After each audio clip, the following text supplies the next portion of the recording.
سيد الأنبياء والمرسلين أما بعد بسم الله الرحمن الرحيم ولا تحسبن الله غافلا عما يعمل الظالمون إنما يؤخر ليوم تشخص به الأبصار وقال النبي عليه الصلاة والسلام المسلم أخو المسلم সম্মানিত তৌহিদি জনতা, আমরা জানি বর্তমান পৃথিবীর অবস্থা। মুসলমান বিভিন্ন দেশে ইহুদি খ্রিস্টানদের দ্বারা নির্যাতিত, মাজলুম। বিশেষ করে বর্তমান ফিলিস্তিনের মুসলমান প্রতিনিয়ত ইহুদি খ্রিস্টানদের বোমা আক্রমণ, রকেট দ্বারা নিহত হচ্ছে, শহীদ হচ্ছে। বিশ্ব মুসলিম যাদের ক্ষমতা রয়েছে তারা নীরব ভূমিকা পালন করতেছে। প্রত্যেকটা মুসলমানদের উপর বর্তমান মুফতিয়ানে কেরামের ঐক্যমত ফরজ হয়ে গেছে জিহাদ করা।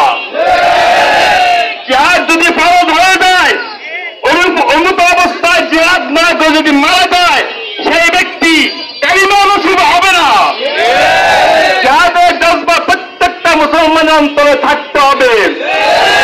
আজকে মুসলমানদের, ফিলিস্তিনের মুসলমানদের ছোট্ট বাচ্চাদের আজারি কান্না, চিৎকার, আমাদেরকে বাঁচাও, আমাদেরকে বাঁচাও, আঘাত বাঘাত ভারী হয়ে যাচ্ছে।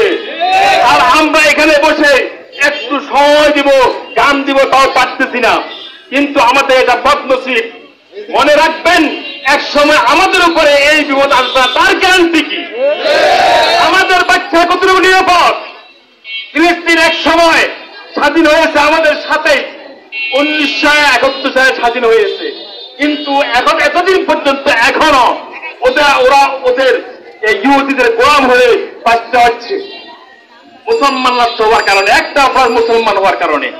আমরাও মুসলমান, এই জন্য সকল মুসলমানদেরকে উদাত্ত আহ্বান জানাচ্ছি, প্রত্যেক নামাজের পরে আমরা ফিলিস্তিনের মুসলমান ভাই বন্ধুর জন্য দোয়া করতে পারবো ইনশাআল্লাহ। চোখের পানি বড় একটা শক্তি মুসলমানদের। আল্লাহর দরবারে এককভাবে তাহাজ্জুদের সময় দোয়া করবো ইনশাআল্লাহ। আপনাদের ক্ষমতাকে রক্ষা করবেন। এই ক্ষমতা টিকানোর জন্য মুসলমানের পবিত্র ভূমিকে আপনারা ধ্বংস চোখে দেখেন, বিলাসিতা করে তাদের ধ্বংসকে আপনারা দেখে আনন্দ ফুর্তিতে মত্ত থাকেন।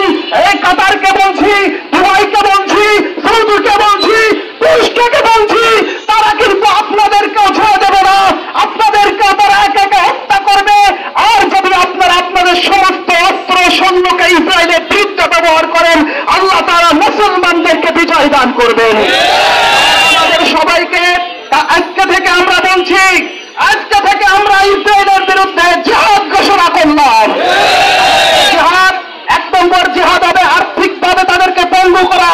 বাংলাদেশের যত পণ্য আছে, যে দোকানে আপনি ইসরায়েলি পণ্য দেখবেন, সেই দোকানকে আপনি বয়কট করবেন।